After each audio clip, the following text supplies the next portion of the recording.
Hello and welcome to Teen Topics, where you'll be taught all you need to know about circle theorems. So a circle theorem is basically finding the angle within a circle, which has another shape inside it. These shapes are generally not drawn to scale, which makes it that little bit more difficult. But don't worry, in the next few minutes you will learn all you need to know about circle theorems. Okay, starting off. A chord is a line that lies anywhere below the diameter that goes from one side to the other of the circle. In this image, the perpendicular bisector of the chord passes through the centre of the circle. Number 2. Here we have a semicircle. Say we put another one on top and put a random triangle inside this half and name these angles A, B and C, then this angle B will become 90 degrees. But this is no fluke. Even if we have this triangle instead, or maybe even this one, they will always be 90 degrees. In fact, put any triangle here and it will still add up to, yep, 90 degrees. Number 3. A tangent is a line that passes the outside edge of a circle.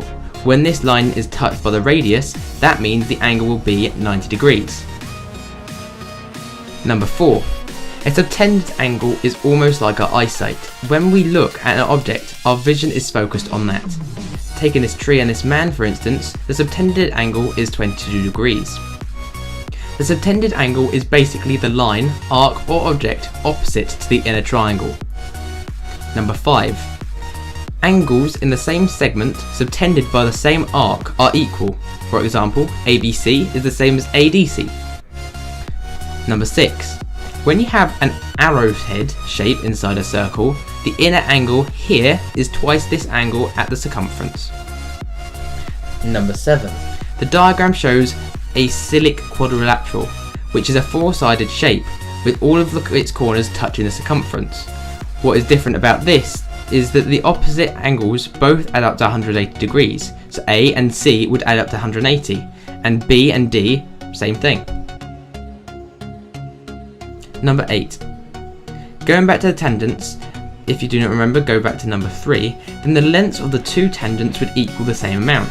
To explain that with a visual guide, length AB is the same as AC. Number 9. The angle between the tangent and a chord is equal to the angle in the alternate segment. This is also known as an alternate segment theorem. Here was quite a confusing looking sum that you are likely to get in a maths exam. Have a look at this image and have a go. Can you do it? Pause the video and see what you can get. Okay, so the sum we would do is A equals 180 minus 70, divide this all by 2, and this will equal 55 degrees. As some people already know, the base of isosceles triangles will always equal. Now we get the 90 at angle B, and take 55, which equals 35 degrees. How was I able to get this 90 degrees? Well, as previously explained, when a radius and a tangent meet, this creates a 90 degree angle. Now we have 35 degrees from the previous answer, we times that by 2 to get 70. Now we take it away from 180 degrees. Finally, we divide that 110 by 2 to give us 55 degrees. This is the angle marked D. Congratulations if this was your answer.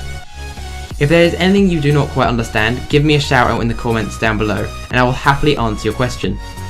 If you found it interesting or helpful, then maybe consider pressing that free little subscribe button down below. It really helps me out a lot.